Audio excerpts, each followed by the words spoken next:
नमस्कार, मेरा नाम निविल तिवारी है और मैं आप सभी का अचीवर्स ऐसे गेमिंग के इस यूट्यूब चैनल में हार्दिक स्वागत करता हूं और मैं उम्मीद करता हूं कि आप सभी कुशल मंगल होंगे। तो पिछले कुछ दिनों से मैंने आप लोगों को छत्तीसगढ़ के जिला दर्शन से परिचित कराया था, जहां मैंने आपको महासमुंद और महासमुंद के बाद गरियाबंद और धमतरी जिले से परिचित कराया। कल मैंने धमतरी जिला आपको पढ़ाया था और धमतरी जिला में मैंने आपको यह बोला था कि जो मेरा अगला वीडियो होगा वो दो राजवंश से संबंधित होगा, जिसमें एक होगा चंद्र राजवंश और एक होगा कंद्र राजवंश। कल याद करिए, कल धमतरी में मैंने आपको एक जगह पढ़ाया था, नाम था रुद्री। और जब मैं रुद्री पढ़ाया था तो मैंने आपको बताया था कि रुद्री में रुद्रेश्वर महादेव मंदिर है और उस रुद्रेश्वर महादेव मंदिर का निर्माता चंद्र राजवंश का एक राजा रुद्रसेन है। जिसके बाद मैंने आपको बताया था कि ये जो चंद्र राजवंश है, चंद्र राजवंश के संबंधित आपको कोई भी जानकारी नहीं मिलता किसी भी किताब में। चंद्र राजवंश के अलावा एक और राजवंश क्या है, कंद्र राजवंश, और उसके संदर्भ में भी आपको कोई जानकारी नहीं मिलता आपके किताबों में। तो यहां से मैं कोशिश करूंगा कि आप लोगों को दो राजवंशों से क्या कराऊं, परिचित कराऊं। तो दो मेरा जो राजवंश होगा उसमें एक क्या होगा, कंद्र राजवंश, और दूसरा क्या होगा, चंद्र राजवंश। तो ये दो राजवंश हमारा आज का मुख्य क्या है, टॉपिक है। इस राजवंश को समझने के लिए हम एक काम करते हैं कि सबसे पहले हम एक मैप के माध्यम से इसको समझने की कोशिश करते हैं। तो मान लो ये आपका एक मैप है और इस मैप में हम देखते हैं कि ये क्या है, तो ये कांकेर हमको नजर आ रहा है। नहीं, कांकेर ऐसा नहीं बनेगा, क्योंकि मैं यहां कांकेर इसलिए बना रहा हूं क्योंकि ये दोनों राजवंश जो है वो संबंधित है कहां से, कांकेर से। तो पहले हम क्या बना लेते हैं, कांकेर बना लेते हैं।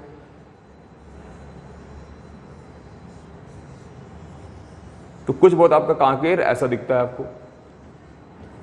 फिर हम ये देखेंगे कि इसी कांकेर के पास से यहां आपको एक जिला मिलेगा और ये जो जिला है इस जिले के हम क्या बोलते हैं, तो धमतरी जिला। तो ये आपका क्या है, धमतरी। और इसके नीचे में आपको एक जिला मिलने वाला है जिसका नाम क्या है, कोंडागांव। और कोंडागांव के नीचे आपको जो जिला मिलने वाला है वो क्या है आपका,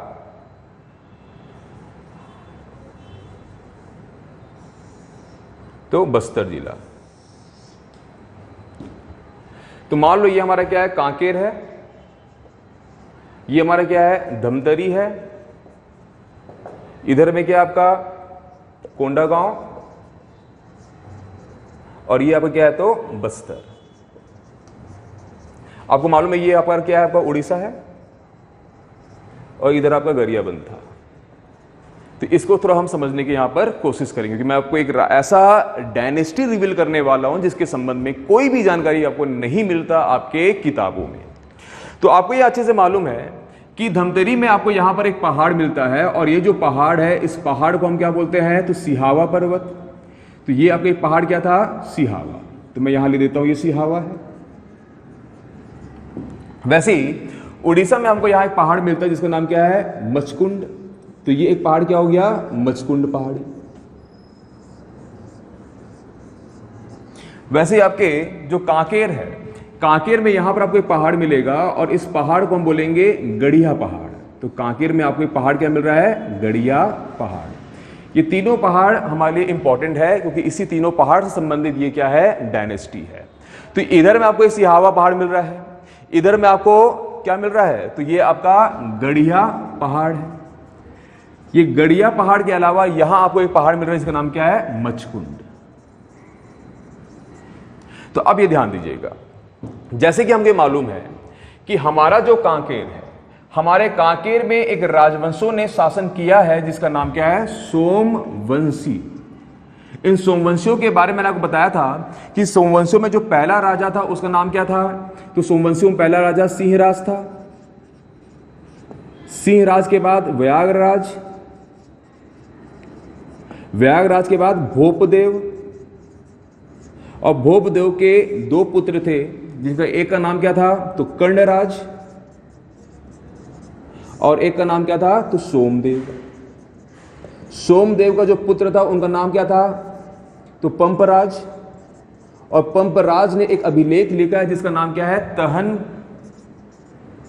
का पारा अभिलेख। ये कांकेर के पास एक गांव है तहन का पारा। तो तहन का पारा अभिलेख लिखने वाले कौन है, पंपराज। वैसे कर्णराज ने सिहावा में कर्णराज ने सिहावा में कर्णेश्वर महादेव मंदिर का निर्माण किया था। और कर्णराज के बाद जो अगला राजा कौन है? जैतराज। जैतराज के बाद जो अगला राजा थे वो कौन थे? तो सोमचंद्र। सोमचंद्र के बाद कौन आए थे? भानुदेव। भानुदेव के बाद कौन आए थे? तो चंद्रसेन।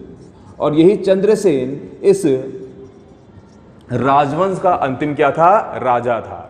तो ये ध्यान देना, ये हमारा टॉपिक नहीं, ये तो आपको किताबों में मिल जाएगा। तो कांकेर में एक सोमवंशियों ने भी शासन किया, जिसमें पहला राजा कौन था? सिंहराज। और हमने देखा कि भोपदेव के समय में ये जो सोमवंशी जो राजवंश था ये दो भाग में बढ़ गया था। एक में शासन कौन करते थे? कर्णराज। और एक में कौन थे? सोमदेव। तो यहां पर जो कर्णराज है उनका एक अभिलेख, इसका नाम क्या है? सिहावा अभिलेख। और उसी सिहावा अभिलेख से हमें जानकारी मिलता है कि कर्णराज ने सिहावा में कर्णेश्वर महादेव मंदिर का क्या किया? निर्माण किया। और इस राजवंश का जो अंतिम शासक है उनका नाम क्या है? तो चंद्रसेन है। तो चंद्रसेन ने 1344 ईस्वी तक यहां पर क्या किया है? शासन किया है। मतलब मेरे को अब 1344 ईस्वी के बाद का इतिहास को यहां आपको पढ़ाना है। तो याद रखिएगा, तो यहां पर जो चंद्रसेन है, चंद्रसेन यहां पर एक अयोग्य राजा था। और जिस समय चंद्रसेन यहां शासन करता था उस समय सिहावा में एक आदिवासी मुखिया था जिसका नाम था क्या? धर्मसेन। तो सिहावा में मेरे को एक नाम मिल रहा है क्या? धर्मसेन। तो मैं यहां लिख देता हूं नाम क्या? धर्मसेन। और इसी धर्मसेन को हम क्या बोलते हैं? तो धर्मन भी बोलते हैं। इस धर्मन के बारे में ऐसा कहा जाता है कि धर्मन इतना प्रतापी था कि इसने अपने समय में सिहावा के आगे जितने भी जो आपका उड़ीसा का जो क्षेत्र था उस उड़ीसा के क्षेत्र को भी इसने जीत लिया था। उड़ीसा के मचकुंड में इसने अपना एक क्या बनाया था? तो एक किला बनाया था। कौन? धर्मन ने। और ऐसा कहा जाता है कि इसी मचकुंड के पास हीरागढ़ नामक एक जगह था। और इसी हीरागढ़ का जो राजा था उसकी जो पुत्री थी उसका नाम था हीरा देवी। और ऐसा कहा जाता है कि हीरा देवी ने अपने समय में अपना स्वयंवर रचा था। तो उस स्वयंवर में अन्नम देव भी पार्टिसिपेट हुए थे। अन्नम देव समझ लीजिए, अन्नम देव कहां का राजा? तो बस्तर का। तो बस्तर का राजा कौन था उस समय? अन्नम देव। तो अन्नम देव और जो धर्मसेन है ये दोनों यहां पर क्या है? समकालीन है। तो हुआ ये कि जो धर्मसेन है, धर्मसेन का विवाह किससे हो जाएगा? हीरा देवी से। जब हीरा देवी से इनका विवाह होगा तो होगा ये कि जो अन्नम देव है, अन्नम देव फिर आक्रमण कर देंगे कहां पर? सिहावा में। जब सिहावा में आक्रमण करेंगे अन्नम देव तो धर्मसेन को अपनी पत्नी के साथ और अपनी दो पुत्री के साथ भागना पड़ जाएगा कहां पर? कांकेर में। और जब ये कांकेर भागेंगे तो कांकेर के गड़िया पहाड़ के पास ये चंद्रसेन नामक वहां के राजा को क्या करेंगे? पराजित करेंगे। और वहां के राजा को पराजित करने के बाद कांकेर में ये एक राजवंश की स्थापना करेंगे जिसका नाम क्या होगा? तो कंद्र राजवंश। तो इस प्रकार से जो कंद्र राजवंश है इसके संस्थापक कौन है? धर्मसेन। और धर्मसेन का एक और नाम क्या है? धर्मन। और इसी धर्मसेन ने चंद्रसेन नामक सोमवंशी राजा को पराजित करके कांकेर में अपना सत्ता का क्या किया? स्थापना किया। धर्मसेन इससे पहले शासन कहां करते थे? सिहावा में। और जब वो सिहावा में शासन करते थे तो उन्होंने उड़ीसा के हीरागढ़ की राजकुमारी हीरा देवी से उन्होंने उससे स्वयंवर रचा था, जिसके बाद अन्नम देव सिहावा में क्या कर दिए थे? आक्रमण किए थे, जिसके कारण धर्मन को भागना पड़ा था कहां पर? कांकेर में। और कांकेर में वो अपने राजवंश का क्या किए? स्थापना किए। ध्यान दीजिएगा, जो धर्मन थे, धर्मन ने कांकेर में राजवंश का स्थापना अपना 1345 ईस्वी को किए थे। और 1345 ईस्वी से लेकर 1367 ईस्वी तक इन्होंने इस कांकेर में क्या किया? शासन किया। और कांकेर के गड़िया पहाड़ में इन्होंने अपना एक क्या बनाया? किला भी बनाया। मतलब कांकेर के जो गड़िया पहाड़ में जो आपको किला दिख रहा है उस किले का निर्माण करने वाले कौन है? धर्मसेन। और धर्मसेन का जो काल है वो क्या है? 1345 ईस्वी से लेकर 1367 ईस्वी। ध्यान दीजिएगा, जो कुछ भी मैं लेकर जो कुछ भी यहां बता रहा हूं उस सभी को आप अपने कॉपी में नोट डाउन कर लीजिएगा, क्योंकि ये जो राजवंश है वो किसी भी किताब में आपको नहीं मिलने वाला। हो सकता है कि मेरे पढ़ाने के बाद कुछ बुक वाले इसको छाप सकते हैं, लेकिन फिलहाल तो आपको ये राजवंश आपकी किताबों में नहीं मिलने वाला। तो ध्यान दीजिएगा, धर्मसेन के बाद जो अगला राजा है उनका नाम था क्या? तो छतर सिंह। कि जो धर्मसेन है, धर्मसेन के दो पुत्र थे और दो पुत्री थी। दो पुत्री ने वहां पर अन्नम देव के आगमन के कारण उन्होंने क्या किया था? तो आत्मदाह कर लिया था, जिसके बाद धर्मसेन के एक पुत्र छत्रसेन अगला क्या बना था, राजा बना था। और छत्रसेन राजा कब बना था, तो 1367 ईस्वी में। छत्रसेन के बारे में ज्यादा जानकारी हमको नहीं मिलता। छत्रसेन के बारे में जानकारी मिलता है कि 1367 से लेकर 1385 ईस्वी तक ही यहां पर क्या कर पाए, शासन कर पाए। कहां पर, कांकेर में। और यही दो राजा है किससे संबंधित, कंद्र राजवंश से संबंधित। मतलब अगर यहां से कभी भी अगर आपसे पूछ दिया कि कांकेर में सोमवंशियों के बाद कौन सा राजवंश का गठन हुआ, तो कंद्र राजवंश का स्थापना हुआ। कंद्र राजवंश के संस्थापक कौन है, तो धर्मसेन है। धर्मसेन का काल कब से कब तक है, 1345 ईस्वी से लेकर 1367। या अन्नम देव के समय में कांकेर का राजा कौन था, धर्मसेन था। धर्मसेन के बाद उसका पुत्र कौन था, छत्रसेन। और ये छत्रसेन जो है ये अंतिम राजा है किस राजवंश का, कंद्र राजवंश का। ठीक है, अब ये ध्यान दीजिएगा, होता यह है कि जब छत्रसेन यहां शासन करता था, कहां पर, कांकेर के गड़िया पहाड़ में, उसी समय में यह हुआ कि उड़ीसा में जो जगन्नाथपुरी है, जगन्नाथपुरी में एक राजा हुआ करता था, एक सोमवंशी राजा हुआ करता था। सोमवंशियों में सोमवंशी चंद्रवंशी एक ही होता, ध्यान दीजिए, सोम मतलब चंद्र, तो वहां का जो सोमवंशी उसको हम क्या बोले, चंद्रवंशी। तो जो जगन्नाथपुरी में एक चंद्रवंशी एक राजा था जिसका नाम क्या था, तो वीर कन्हार देव। ध्यान दीजिएगा, ये जो वीर कन्हार देव है, इनके बारे में हमको ये पता चलता है कि वीर कन्हार देव को एक डिजीज था जिसको हम बोलते हैं लेप्रोसी। लेप्रोसी मतलब इनको कुष्ठ रोग था। तो कुष्ठ रोग होने के कारण वीर कन्हार देव को अपना जो जगन्नाथपुरी है उसको त्याग करना पड़ा था। तो वीर कन्हार देव जगन्नाथपुरी को क्या करेंगे, त्याग करेंगे। और त्याग करने के बाद वो जंगलों के रास्ते में, जंगल में रहना वो क्या कर देंगे, चालू करेंगे। ऐसा कहा जाता है कि वीर कन्हार देव को एक रात को सपना आया था। स्वप्न में यह आया था कि अगर वीर कन्हार देव सिहावा में जहां पर एक महानदी का क्या है, उद्गम है, उस महानदी के उद्गम में अगर वो स्नान करेंगे तो उनका जो कुष्ठ रोग है वो क्या हो जाएगा, खत्म हो जाएगा। तो कुष्ठ रोग को दूर करने के लिए वो क्या करेंगे, अब वीर कन्हार देव सिहावा पहुंचेंगे और सिहावा में महानदी में वो क्या करेंगे, स्नान करेंगे। तो जब वो स्नान करेंगे तो होगा ये कि इस समय तो सिहावा में कोई भी राजा नहीं था, अन्नम देव इसको क्या किया था, जीत लिया था। और जब वो वीर कन्हार देव सिहावा में आएंगे, तो जब एक राजा सिहावा में आता है तो सिहावा के आसपास के जितने भी जो ग्रामीण हैं वो सभी वहां पर खड़े होंगे और उनको स्नान करते हुए दिखेंगे। और होता यह है कि एक करिश्मा हो जाता है और वीर कन्हार देव का जो लिप्रोसी है, जो उनका कुष्ठ रोग है, वो यहां पर स्नान करने के बाद क्या होता है, ठीक हो जाता है। जब ऐसा होता है तो यहाँ के जितने भी जो ग्रामीण है वो सभी ग्रामीण लोग इसको एक देवी चमत्कार मानते हैं। और देवी चमत्कार मानने के बाद ग्रामीणों ने वीर कन्हार देव को अपना क्या मान लेता है, तो राजा मान लेते हैं। तो इस प्रकार से वीर कन्हार देव राजा बन जाते हैं, कहां के, सिहावा के। और सिहावा में वीर कन्हार देव एक राजवंश का स्थापना कर देते हैं जिसका नाम क्या है, तो चंद्र राजवंश।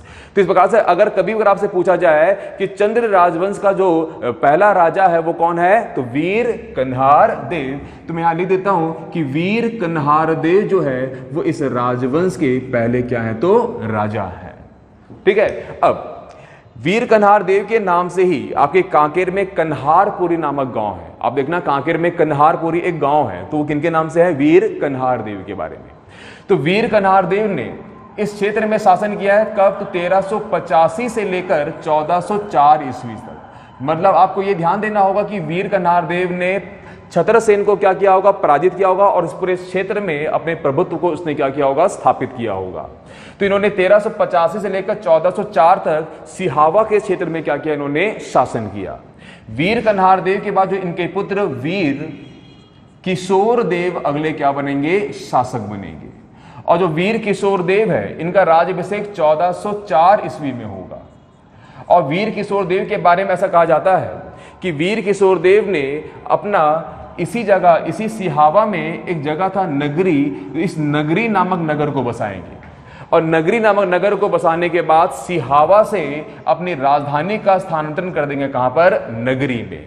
मतलब जो आपके धमतरी में जो नगरी है, उस नगरी नामक नगर को बसाने वाले कौन है, वीर किशोर देव। और वीर किशोर देव ने अपनी राजधानी का परिवर्तन किया, कहां से, सिहावा से इन्होंने राजधानी का परिवर्तन कर दिया, कहां पर, नगरी में। और जो वीर किशोर देव है वो 1404 से लेकर 1425 ईस्वी तक यहां पर क्या किए, शासन किए। वीर किशोर देव के बाद जो अगला राजा हमको नाम मिलता है उनका नाम है वीर तनुदेव। और इस वीर तनुदेव के बारे में ऐसा कहा जाता है कि वीर तनुदेव वो थे जिन्होंने अपनी राजधानी का स्थानांतरण कहां किया, कांकेर में किया। तो आपको यह ध्यान देना होगा कि यहां जो वीर कन्हर देव और वीर किशोर देव, इन दोनों ने कहां शासन किया है, धमतरी में। धमतरी के कहां पर, सिहावा, और सिहावा के अलावा कहां पर, तो नगरी में। और वे जो वीर तनुदेव है, वीर तनुदेव वो पहले राजा थे जिन्होंने नगरी से अपनी राजधानी का स्थानांतरण किया, कहां पर, कांकेर में। तो कांकेर में शासन करने वाला पहला चंद्रवंशी राजा कौन है, वीर तनुदेव। और वीर तनुदेव ने इसी क्षेत्र में 1425 ईस्वी से लेकर 1425 ईस्वी से लेकर इन्होंने यहां पर 1461 ईस्वी तक यहां पर क्या किया, शासन किया। कौन, वीर तनुदेव। वीर तनुदेव के बाद जो अगला राजा बनेंगे उनका नाम है वासुदेव। और ध्यान दीजिएगा, ये वासुदेव आप लोगों के लिए इंपॉर्टेंट होंगे। ये क्यों इंपॉर्टेंट होंगे आपको ध्यान देना है। हमको ये मालूम है कि हमारे छत्तीसगढ़ में जो बस्तर है, उस बस्तर में गोंचा पर्व की शुरुआत करने वाले, रथ यात्रा की शुरुआत करने वाले जो व्यक्ति है वो काकतीय वंश के राजा पुरुषोत्तम देव है। ये आपने ये पढ़ा है, आपने काकतीय राजवंश में ये पढ़ा है कि भाई पुरुषोत्तम देव वो थे जिन्होंने गोंचा पर्व की शुरुआत की थी। कहां पर, तो छत्तीसगढ़ में। और कहां पर, बस्तर में। लेकिन अगर कभी आपसे ये पूछा जाए कि कांकेर में गोंचा पर्व की शुरुआत करने वाले पहला राजा कौन है, तो कांकेर में गोंचा पर्व की शुरुआत करने वाले कौन थे, वासुदेव थे। तो बस्तर में गोंचा पर्व की शुरुआत करने वाले कौन थे, पुरुषोत्तम देव। वहीं कांकेर में गोंचा पर्व की शुरुआत करने वाले कौन थे, वासुदेव। और इस वासुदेव ने हमारे इस क्षेत्र में शासन 1461 से लेकर 1482 ईस्वी तक किया था। तो आपको यहां पर एक और राजा का नाम मिल गया जिसका नाम क्या है, वासुदेव। तो ये ध्यान दीजिएगा कि चंद्र राजवंश में जो पहला राजा वो कौन है, वीर कन्हार देव। वीर कन्हार देव के बाद जो अगला राजा कौन है, वीर किशोर देव। वीर कन्हार देव ने सिहावा में शासन किया। वीर किशोर देव ने नगरी में शासन किया और नगरी नामक नगर को बसाया। वीर किशोर देव के बाद जो अगला राजा वो कौन है, वीर तनुदेव। और वीर तनुदेव ने अपनी राजधानी का स्थानांतरण किया, कहां पर, कांकेर में। तो कांकेर में शासन करने वाला पहला चंद्रवंशी कौन है, तो वीर तनुदेव। तनुदेव के बाद अगला राजा कौन था, वासुदेव। और ये वासुदेव वो थे जिन्होंने इसी कांकेर में एक पर्व की शुरुआत किया, एक फेस्टिवल को सेलिब्रेट करना चालू किया। और फेस्टिवल को हम क्या बोलते हैं, रथ यात्रा, जिसको हम क्या बोलते हैं, गोंचा पर्व। तो गोंचा पर्व को मनाने वाले कांकेर में जो पहले व्यक्ति है वो कौन है, वासुदेव है। वासुदेव के बाद जो अगला राजा, उनका नाम मेरे को मिलता है कपिल हमीरदेव। और कपिल हमीरदेव ने शासन 1482 ईस्वी से लेकर 1504 ईस्वी तक किया। तो अगला राजा कौन है, कपिल हमीरदेव। कपिल हमीरदेव के बाद जो अगले राजा का नाम हमको मिलता है कपिल नरेंद्र देव। आप लिखिएगा इसको, कपिल नरेंद्र देव। कपिल नरेंद्र के बाद आएगा धार हमीरदेव। और धार हमीरदेव ने 1504 ईस्वी से लेकर 1522 ईस्वी तक यहां पर क्या किया, शासन किया। ध्यान दिए, कपिल नरेंद्र देव और धार हमीर देव के बारे में ज्यादा हमको जानकारी नहीं मिलता। अब मैं यहां पर काम करूंगा, यहां पर आपको लिख देता हूं। धार हमीर देव के बाद जो अगला राजा का नाम है हमीर देव। और जो हमीर देव है इनके बारे में हमको ज्यादा जानकारी नहीं मिल रहा, और इनका बस हमको शासन काल मिलता है वो कब से कब तक, तो 1522 से लेकर 1539 ईस्वी। उसके बाद एक प्रतापी राजा का मुझे नाम मिलेगा जिनका नाम है वीर रुद्रसेन या रुद्रदेव। और ये वही रुद्रदेव है जिसने आपके धमतरी में रुद्री नामक नगर को बसाया। तो धमतरी में जो रुद्री नामक नगर है उसको बसाने वाले कौन है, रुद्रदेव। और इसी रुद्री में इन्होंने रुद्रेश्वर महादेव मंदिर का निर्माण किया। तो he has constructed one temple that is Rudreshwar Mahadev मंदिर। मतलब अगर आप रुद्री जाते हो और रुद्री में जो रुद्रेश्वर महादेव मंदिर आप देखते हो तो उसका निर्माणकर्ता कौन है? चंद्र राजवंश का एक राजा कौन? रुद्रदेव। और जो रुद्रदेव का जो शासनकाल है वो 1539 ईस्वी 1539 ईस्वी से लेकर 1588 ईस्वी तक है। तो 1539 ईस्वी से लेकर 1588 ईस्वी तक यहां शासन करने वाले हमको एक व्यक्ति मिले जिनका नाम क्या है? रुद्रदेव। रुद्रदेव के बाद जो अगला राजा बनते हैं, रुद्रदेव के बाद जो अगला राजा का नाम है हिमाचल देव। हिमाचल देव के बाद आपको एक नाम मिलेगा क्या? तो मेरे से श्याम साई देव। श्याम साई देव के बाद अगला राजा कौन है? तो हरिहर साई देव। और हरिहर साई देव के बाद जो अगला राजा है उनका नाम क्या है? तो लाल साई देव। और लाल साई देव के बाद के नाम आएगा गुर साई देव। और ध्यान दीजिएगा, इन सभी राजाओं के संबंध में हमको ज्यादा जानकारी नहीं मिलता, बस ये जानकारी मिलता है कि हिमाचल देव से लेकर जो गुरु साई देव है, इन सभी ने शासन 1588 से लेकर 1729 ईस्वी तक किया। तो 1588 ईस्वी से लेकर 1729 ईस्वी तक शासन करने वाले जो चंद्र राजवंश के जो राजा हैं उनका नाम क्या है? तो हिमाचल देव, श्याम साई देव, हरिहर साई देव, लाल साई देव और गुर साई देव। तो इन सभी ने शासन कब से कब तक किया है? 1588 से लेकर 1729 ईस्वी तक। तो इस प्रकार से ये हमारे चंद्र राजवंश के बहुत सारे क्या हैं? राजा हैं। अब ये ध्यान दीजिएगा, इनके बाद हम देखते हैं कि जो चंद्र राजवंश है, चंद्र राजवंशों के संबंध में हमको ये जानकारी मिलता है कि गुरु साई देव के बाद जो राजा बनते हैं उनका नाम है हरपाल सिंह देव। तो एक राजा का नाम क्या हो जाएगा? हरपाल सिंह देव। और हरपाल सिंह देव कौन थे? तो ये ध्यान दीजिएगा, हरपाल सिंह देव वो थे जिन्होंने अपनी बहन का विवाह दलपत राव से किया था। दलपत राव काकतीय राजवंश का एक बहुत ही प्रतापी राजा था। दलपत राव वो थे जिन्होंने जगदलपुर नामक नगर बसाया था 1770 ईस्वी में। याद रखिएगा, 1770 ईस्वी में जगदलपुर नामक नगर को बसाने वाले कौन है? तो दलपत राव है। दलपत राव की जो पत्नी थी उनका नाम था समुद्र देवी। और उन्हीं समुद्र देवी के मृत्यु के बाद उनकी स्मृति में इस जगदलपुर में उन्होंने दलपत राव सागर झील का निर्माण किया था, जो कि छत्तीसगढ़ का सबसे बड़ा कृत्रिम झील है। तो वो जो समुद्र देवी थी, वो समुद्र देवी कौन थी? तो समुद्र देवी चंद्र राजवंश की एक राजकुमारी थी और वो बहन थी किनकी? हरपाल सिंह देव की। तो हरपाल सिंह देव की बहन कौन थी? समुद्र देवी। और उन्हीं समुद्र देवी का जो विवाह होगा वो किनसे होगा? बस्तर के काकतीय राजवंश के राजा दलपत राव से। इस प्रकार से दलपत राव से विवाह होने के बाद काकतीय और चंद्र राजवंशों के बीच में एक वैवाहिक संबंध क्या हो जाएगा? स्थापित हो जाएगा। तो एक फ्रेंडली रिलेशन यहां पर क्या हो जाएगा? स्थापित हो जाएगा। किनके बीच में? काकतीयों के बीच में और कांकेर के चंद्र राजवंशियों के बीच में। तो ये कौन थे? हरपाल सिंह देव। और हरपाल सिंह देव का जो रेन है वो कब से कब तक है? तो ध्यान दीजिएगा, 1729 ईस्वी से लेकर 1761 ईस्वी तक। तो 1729 नॉट 61, 1775 जब दलपत राव की मृत्यु के बाद तक।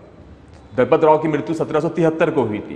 तो 1729 ईस्वी से लेकर 1775 ईस्वी तक शासन करने वाले कौन है? हरपाल सिंह देव। हरपाल सिंह देव के बाद जो अगला राजा बने, जो हरपाल सिंह देव है, हरपाल सिंह के बाद जो अगला राजा बने उनका नाम क्या है? धीरेन्द्र सिंह देव। धीरेन्द्र सिंह देव के बाद जो अगला राजा बने उनका नाम है रामराज सिंह देव। रामराज सिंह देव के बाद कौन आएंगे? धनेन श्याम सिंह देव। ठीक है, तो क्या नाम हुआ? धीरेन्द्र सिंह देव। धीरेन्द्र सिंह देव के बाद नाम क्या आता है? रामराज सिंह देव।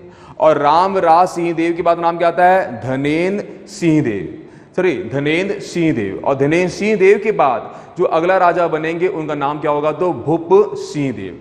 तो आपको यह ध्यान देना होगा कि ये जो राजा हैं, इन सभी राजा ने शासन 1775 ईस्वी से लेकर 1802 ईस्वी तक किया। ठीक है, तो एक बार आप यहां पर रिकॉल कर लीजिए। तो मैंने क्या बताया भाई, यहां पर एक नाम, जिनका नाम क्या था?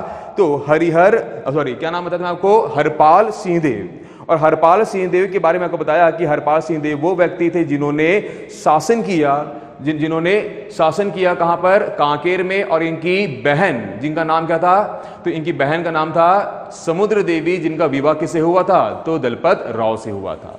जिसके बाद जो अगला राजा बनेंगे वो कौन है? धीरेन्द्र सिंह देव। और धीरेन्द्र सिंह देव के बाद जो अगला राजा थे उनका नाम क्या था? तो रामराज सिंह देव। और रामराज सिंह देव के बाद जो अगला राजा वो कौन है? तो धनेन्द्र सिंह देव। ठीक है, तो ये ध्यान दीजिएगा, इसको आप देवेंद्र सिंह देव कर दीजिए, सॉरी ये देवेंद्र सिंह देव होंगे। अब इनके बाद जो अगला राजा है उनका नाम हमको मिलता है भूप सिंह देव। तो ये भूप सिंह देव कौन थे? ये इंपॉर्टेंट है। भूप सिंह देव वो थे जिन्होंने 1802 से लेकर 1839 ईस्वी तक यहां पर क्या किया है? शासन किया है। बट 1802 से लेकर 1839 ईस्वी तक शासन करने वाले कौन है? तो भूप सिंह देव। भूप सिंह देव के बारे में ऐसा कहा जाता है कि जिस समय भूप सिंह देव यहां शासन करते थे उस समय मराठों ने बस्तर के क्षेत्र में आक्रमण करना क्या कर दिया? चालू कर दिया। जब काकतीय राजवंश पढ़ोगे तो आप ये पढ़ोगे कि दलपत राव के मृत्यु के बाद उत्तराधिकारी युद्ध होगा। दलपत राव अपने बड़े पुत्र अजमेर सिंह को राजा घोषित करेगा, लेकिन दरिया देव क्या करेंगे? वहां पर विद्रोह कर देंगे और आगे चलकर अजमेर सिंह को का दमन करके दरिया देव क्या बन जाएंगे? शासक बन जाएंगे। दरिया देव मराठों, अंग्रेज और उड़ीसा के जयपुर राज्य के राजा विक्रमादित्य से सहयोग लेकर यहां पर क्या करेंगे? सत्ता स्थापित करेंगे और एक संधि को पे हस्ताक्षर कर देंगे। इसका नाम क्या है? तो क्या है? तो कोटपाड़ की संधि। 6 अप्रैल 1778 एडी को कोटपाड़ की संधि पर हस्ताक्षर किए थे कौन? दरिया देव। और उस हस्ताक्षर में यह हुआ था कि दरिया देव को यह बोला गया था, खासकर मराठों ने यह बोला था कि उनको 59,000 वार्षिक टकोली, 59,000 वार्षिक कर देना होगा किनको? मराठों को। लेकिन दरिया देव कभी भी मराठों को वो कर नहीं दिए। और दरिया देव की मृत्यु के बाद दरिया देव का जो पुत्र था उनका नाम था महिपाल सिंह देव। और महिपाल देव ने भी मराठों को टकोली नहीं दिया था। जिसके बाद होता यह है कि हमारे मराठों का एक सूबेदार था जिसका नाम था क्या? बीकाजी गोपाल। तो बीकाजी गोपाल उदास हो जाते हैं किससे? महिपाल देव से। और बीकाजी गोपाल फिर आक्रमण करवा देते हैं कहां पर? तो बस्तर में। जब वो बस्तर में आक्रमण करते हैं तो सबसे पहले आक्रमण होता है कहां पर? कांकेर में। तो जिस समय कांकेर में वो आक्रमण होता है तो उस समय राजा कौन थे? तो भूप सिंह देव। और इनको पराजित करने के बाद वो आगे बढ़ते हैं कहां पर? मराठा आगे कहां बढ़ते हैं? तो बस्तर में। और वहां पर राजा कौन थे? तो महिपाल सिंह देव। तो ध्यान दीजिएगा, तो मराठों में रामबाग उनके क्या थे? सेनापति थे। तो रामबाग यहां पर क्या करेंगे? आक्रमण करेंगे कहां पर? कांकेर में और बस्तर में। तो कांकेर में जब मराठों का क्या हुआ? आक्रमण हुआ, तो उस समय का राजा कौन था? भूप सिंह देव। तो जो भूप सिंह देव है वो महिपाल देव के क्या थे? समकालीन थे। तो ध्यान दीजिएगा, भूप सिंह देव के बारे में से कहा जाता है कि मराठों से ये पराजित होने के बाद 9 वर्षों के लिए ये सिहावा भाग गए थे। कौन? तो भूप सिंह देव। और जब ये 9 वर्षों के लिए सिहावा भागे थे तो हुआ यह था कि 1830 ईस्वी में सिहावा का जो क्षेत्र था वो काकतीयों से छिनाकर वो किनके पास चला गया था? तो अंग्रेजी शासन के पास चला गया था। तो अंग्रेजों के पास सिहावा का क्षेत्र कब गया? तो 1830 ईस्वी में। और इसी समय में 9 वर्ष के लिए पलायन हुए कौन? भूप सिंह देव।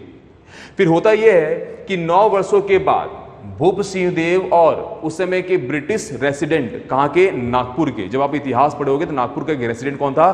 तो जेनकिंस थे। तो जेनकिंस और भूप सिंह देव के बीच में एक क्या होगा? हस्ताक्षर होगा, जिसके बाद होगा ये कि भूप सिंह देव को उनके कांकेर का क्षेत्र क्या मिल जाएगा, वापस मिल जाएगा, और सिहावा से वो वापस कहां जाएंगे, कांकेर में आ जाएंगे। तो होता यह कि मराठों के आक्रमण के कारण भूप सिंह देव क्या करेंगे, कांकेर से भाग जाएंगे, कहां, सिहावा। फिर 1830 में सिहावा का क्षेत्र अधीन हो जाएगा किसके, अंग्रेजों के। जब सिहावा का क्षेत्र अधीन होगा अंग्रेजों के, तो होगा ये कि 1839 ईस्वी के आसपास भूप सिंह देव और अंग्रेजी रेसिडेंट जेनकिंस का एक समझौता होगा, और उस समझौता के तहत कांकेर का जो क्षेत्र है वो वापस मिल जाएगा किनको, भूप सिंह देव को। तो जो भूप सिंह देव है वो 1802 से लेकर 1839 ईस्वी तक क्या करेंगे, शासन करेंगे। भूप सिंह देव के बाद जो अगला राजा है उनका नाम है पद्म सिंह देव। और ध्यान दीजिएगा, जो पद्म सिंह देव है, पद्म सिंह देव वो व्यक्ति है जिनका विवाह काकतीय राजकुमारी पद्मा देवी से हुआ था, पद्मलावी देवी। तो ध्यान दीजिएगा, इनकी पत्नी का नाम था पद्मलावी देवी, और जो पद्मलावी देवी थी वो भैरम देव की क्या थी, तो पुत्री थी। तो भैरम देव, काकतीय राजवंश जब आप पढ़ोगे तो काकतियों में आप एक भैरम देव पढ़ोगे महिपाल देव के बाद। भैरम देव वो थे जिनका कोई भी उत्तराधिकारी नहीं था, उनको कोई भी संतान प्राप्त नहीं हुआ, अर्थात उनको कोई पुत्र रत्न की प्राप्ति नहीं हुई थी। उनको एक पुत्री की प्राप्ति हुई थी जिनका नाम क्या था, पद्मा, नाम क्या था, तो पद्मालावी देवी। और इसी पद्मालावी देवी का विवाह उन्होंने पद्म सिंह से कराया था। ध्यान दीजिएगा, जब आप पढ़ोगे वो इतिहास तो आप वहां पर आप ये देखोगे कि भैरम देव अपने दीवान लाल कलिंदर सिंह को अपना उत्तराधिकारी बनाएंगे, लेकिन लाल कलिंदर सिंह बाद में बोलेंगे मैं उत्तराधिकारी नहीं बनूंगा, जिसके बाद वो एक और शादी कर लेंगे, कौन, तो भैरम देव, जिनके बाद उनको एक पुत्र की प्राप्ति होगी जिनका नाम क्या होता है, रुद्र प्रताप सिंह देव। वो आप काकतीय राजवंश पढ़ोगे तो ध्यान दीजिएगा वही भैरम देव है, और उन्हीं भैरम देव की जो डॉटर है, उनकी जो बेटी है उनका नाम क्या है, पद्मलावी देवी। और इन्हीं पद्मलावी देवी का विवाह किसे होगा, पद्म सिंह से। तो जो पद्म सिंह है ये 1839 ईस्वी, ये 1839 ईस्वी से लेकर 1882 ईस्वी तक यहां पर क्या करेंगे, शासन करेंगे। कौन, तो सॉरी 1853 ईस्वी तक यहां पर क्या करेंगे, ये शासन करेंगे। कौन, तो पद्म सिंह। पद्म सिंह का भी कोई उत्तराधिकारी नहीं था, तो पद्म सिंह ने एक गोद में एक बच्चे को गोद लिया था जिनका नाम था नरहरि देव। और ये जो नरहरि देव है ये आगे चलकर इनके क्या बन जाएंगे, तो उत्तराधिकारी बन जाएंगे। मतलब पद्म सिंह के मृत्यु के बाद नरहरि देव अगले क्या बनेंगे, राजा बनेंगे। तो ध्यान दीजिएगा, इसी नरहरि देव, जब नरहरि देव राजा बनेंगे तो नरहरि देव अपने नाम से एक नगर बसाएंगे, कहां पर, कांकेर में, जिसका नाम क्या है, नरहरपुर। तो नरहरपुर नामक नगर को बसाने वाले कौन है, नरहरि देव। और ध्यान दीजिएगा जो नरहरपुर है वो महानदी और दूध नदी का क्या है, संगम है। तो महानदी और दूध नदी के संगम में नरहरपुर नामक नगर को बसाने वाले कौन है, नरहरि देव। इन नरहरि देव के बारे में ऐसा कहा जाता है कि नरहरि देव 1853 में इनका क्या होगा, राज्याभिषेक होगा। और नरहरि देव का राज्याभिषेक होने के बाद नरहरि देव शीतला मंदिर का स्थापना करेंगे, कहां पर, कांकेर में। कांकेर में एक रात उनको सपना आएगा शीतला देवी का, जिसके बाद शीतला देवी का यहां पर वो क्या करेंगे, मंदिर का निर्माण करेंगे। शीतला देवी के मंदिर के अलावा रामचंद्र मंदिर कांकेर, रामचंद्र मंदिर के अलावा राम जानकी मंदिर कांकेर, राम जानकी मंदिर के अलावा यहां एक और मंदिर का निर्माण करेंगे, और उस मंदिर का नाम क्या होगा, तो बालाजी मंदिर और जगन्नाथ मंदिर। मतलब कांकेर का जगन्नाथ मंदिर, कांकेर का बालाजी मंदिर, कांकेर का शीतला मंदिर, कांकेर का रामचंद्र मंदिर और कांकेर का राम जानकी मंदिर। तो इन सभी मंदिरों का जो निर्माता है वो कौन है, तो नरहरि देव है। और नरहरि देव ने इसी नरहरपुर में, नरहरि देव ने इसी कांकेर में एक नगर का भी निर्माण किया था जिसका नाम क्या था, तो नरहरपुर। मतलब अगर कभी आपसे ये पूछा जाए कि नरहरपुर नामक नगर को बसाने वाले कौन है, तो वीर नरहरि देव है। ध्यान दीजिएगा, होता यह कि इन्हीं के समय में 1862 को होता यह है कि 1857 की क्रांति के बाद महारानी एलिजाबेथ ये निर्णय लेती है कि भारत में जितने भी जो बड़े बड़े जमींदार हैं और जो राजा हैं उन सभी राजाओं को अपना वो क्या बना ले, तो सामंत बना ले। जिसके लिए उन्होंने द इंडियन फ्यूडेटरी एक्ट को क्या किया, लागू किया। फ्यूडेटरी मतलब होता है क्या, सामन, जिसके तहत 1862 के बाद जो रानी एलिजाबेथ ने भारत के जितने जो बड़े जमींदार हैं और जो राजा हैं उनको देसी रियासत का क्या दिया, दर्जा दिया। तो भारत में जो देसी रियासत जो शब्द आ रहा है, जो प्रिंसली स्टेट जो शब्द जो आप पढ़ते हो, तो प्रिंसली स्टेट कब आ रहा है शब्द, तो हम ये देखते हैं कि भारत में देसी रियासत जो शब्द है ये कब आ रहा है, तो 1862 को। तो 1862 में क्या बनने वाला है, देसी रियासत बनने वाले हैं। आपके छत्तीसगढ़ में 14 देसी रियासत थी। उन 14 देसी रियासत में 1863 में छुई खदान पहला क्या बनेगा, देसी रियासत बनेगा। छत्तीसगढ़ में अधिकांश देसी रियासत 1865 को बनेंगे, कुछ बनेंगे 1867 को भी। सब बताऊंगा जब मैं देसी रियासत आपको पढ़ाऊंगा। तो सरगुजा के आसपास के क्षेत्र के जो देसी रियासत है वो बनेंगे 1899 को। तो ध्यान दीजिएगा 1863 को पहला क्या बनेगा, तो आपका छुई खदान, और 1865 को कांकेर को देसी रियासत का क्या मिल जाएगा, दर्जा। तो मतलब 1865 को कांकेर क्या बनेगा, देसी रियासत। और इस देसी रियासत का जो पहला राजा है वो कौन है, नरहरि देव। तो नरहरि देव जो है वो कांकेर देसी रियासत का पहला क्या बनेंगे, राजा बनेंगे। ठीक है, तो ये क्या हुए, नरहरि देव। नरहरि देव के बारे में ऐसा कहा जाता है कि नरहरि देव ने अपने समय में बीच में मतलब इनका मानसिक संतुलन भी बिगड़ गया था और ये बीच में वृंदावन भाग गए थे। लेकिन अंग्रेजों के कारण और यहाँ के लोगों के कारण उनको वापस आना पड़ा, कहां से, वृंदावन से। लेकिन कुछ दिन यहाँ बिताए और 1903 में 1903 में इनका क्या हो गया, देहांत हो गया। किनका, नरहरि देव का। मतलब जो नरहरि देव है इनका शासनकाल क्या होगा, तो 1853 से लेकर 1903 तक ये यहां पर क्या किए हैं, शासन किए हैं। और नरहरि देव के बाद उनका जो नेफ्यू है, उनका भी कोई पुत्र नहीं था, तो इनके जो नेफ्यू जिनका नाम था कोमल देव, लाल कोमल देव इनका नाम था। तो लाल कोमल देव क्या बनेंगे, राजा बनेंगे। और जो लाल कोमल देव है इनके बारे में ऐसा कहा जाता है कि इन्होंने कांकेर के पास गोविंदपुर नामक नगर बसाया था। तो कांकेर के पास जो गोविंदपुर नामक नगर को बसाने वाले कौन है, तो लाल कोमल देव। तो यहां पर नाम क्या मुझे मिल रहा है, लाल कोमल देव।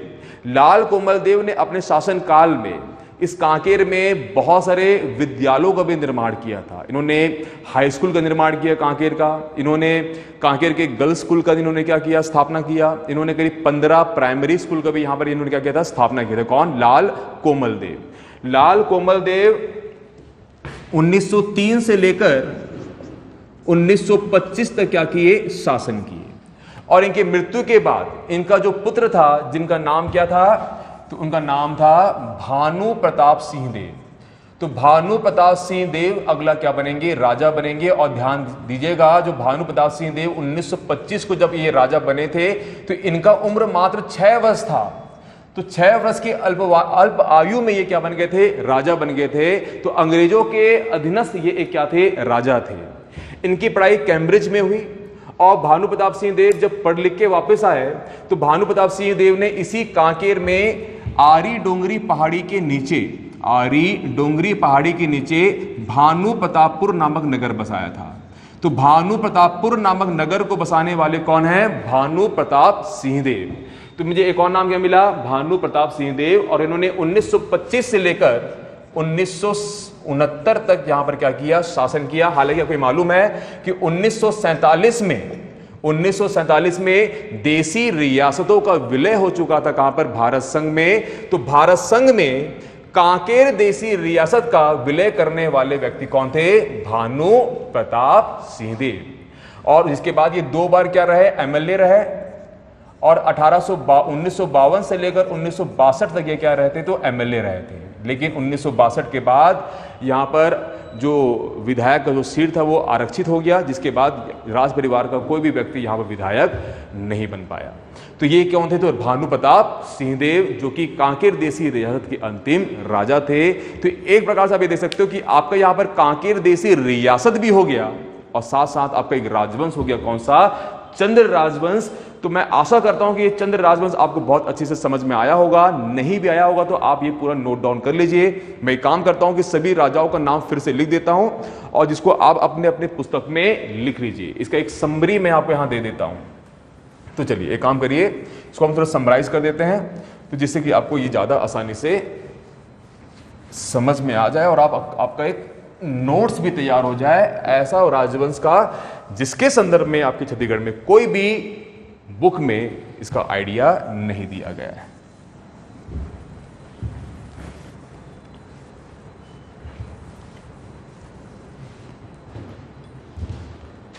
चलिए, अच्छा एक चीज और ध्यान दीजिएगा, मैंने अभी जिला दर्शन को रोका हुआ है।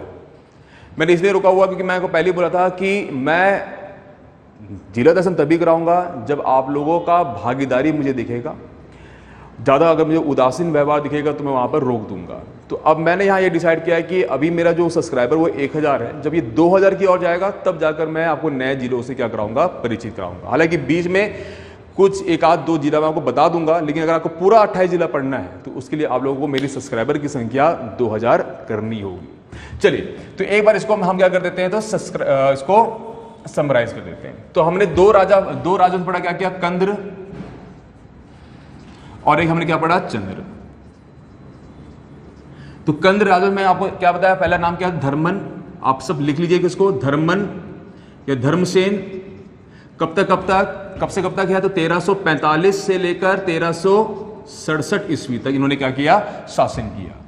धर्मसेन के बाद कौन थे, तो छतर सिंह। और छतर सेन कब से कब तक, 1367 से लेकर 1385 ईस्वी तक। फिर चंद्र राजवंश में पहला नाम मैंने क्या बताया था आपको, वीर कन्हार सिंहदेव। वीर कन्हार सिंहदेव के बाद क्या, वीर किशोर सिंहदेव। वीर कन्हार देव का मैंने क्या बताया आपको, रेन 1385 से लेकर 1404। फिर 1404 से लेकर 1425। ठीक है। वीर किशोर देव के बाद मैंने नाम क्या बताया, वीर तनु देव। कब से कब तक, 1425 से लेकर 1461। फिर क्या नाम आएगा, वीर तनुदेव के बाद वीर वासुदेव। 1461 से लेकर कब तक, तो 1482। फिर कपिल नरेंद्र देव। कब से कब तक, 1482 से लेकर 1504। फिर क्या आएगा, धार हमीर देव। कब से कब तक, 1504 से लेकर 1522। फिर क्या आएगा, हमीर देव। 1522 से लेकर 1539 तक। फिर नाम क्या है, रुद्र सिंह देव। और रुद्र सिंह से कब से कब तक, 1539 से लेकर 1588 तक। उसके मैंने आपको चार नाम बताया था, क्या क्या, हिमाचल सिंहदेव, श्याम साई सिंहदेव। उसके बाद हरिहर साई सिंहदेव। उसके बाद मैंने आपको एक और नाम क्या बताया था, तो लाल साई सिंह, लाल साई सिंह। और उसके बाद गुर साई सिंह। और मैं आपको बताया था कि ये पूरा जो राजा है, ये सभी राजा ने 1588 से लेकर 1729 तक इन्होंने क्या किया है, शासन किया है। जिसके बाद जो अगला राजा कौन है, हरपाल सिंह देव। और हरपाल सिंह देव कब, 1729 से लेकर 1775 ईस्वी तक। हरपाल सिंह देव के बाद मैंने आपको बताया था धीरज सिंहदेव, उसके बाद रामराज सिंहदेव, फिर क्या धनेन श्याम सिंहदेव। और इन तीनों ने शासन कब तक किया है? मैं बताया था कि 1775 से लेकर 1802 तक। फिर 1802 को मैंने आपको एक राजा का नाम बताया, इसका नाम क्या है? तो भूप सिंहदेव। 1802 से लेकर 1839 तक। फिर पद्म सिंहदेव 1839 से लेकर 1853 तक। फिर नरहरि देव 1853 से लेकर 1800 कब तक? तो 1903 तक। फिर कोमल देव 1903 से लेकर 1925 तक। और लास्ट में कौन? तो भानु प्रताप सिंहदेव।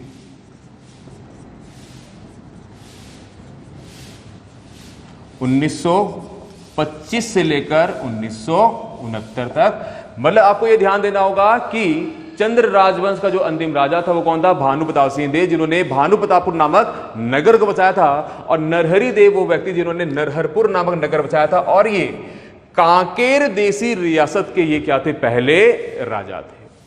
तो इस प्रकार से ये दो नए राजवंश थे, क्या क्या? कंद राजवंश और चंद्र राजवंश। और मैं आशा करता हूं कि ये कंद राजवंश और चंद्र राजवंश आपको अच्छे से समझ में आया होगा। अब यहां से जो मेरा अगला जो वीडियो आने वाला है वो ज्योग्राफी सब्जेक्ट को लेकर आने वाला है। तो मैं कल से फिजिकल ज्योग्राफी में थोड़ा फोकस करूंगा, जो कि आपके सीजीपीएससी मेंस में काफी उपयोगी होगा और आपके आईएएस के लिए भी ये काफी ज्यादा क्या होगा? तो उपयोगी होगा। तो टिल देन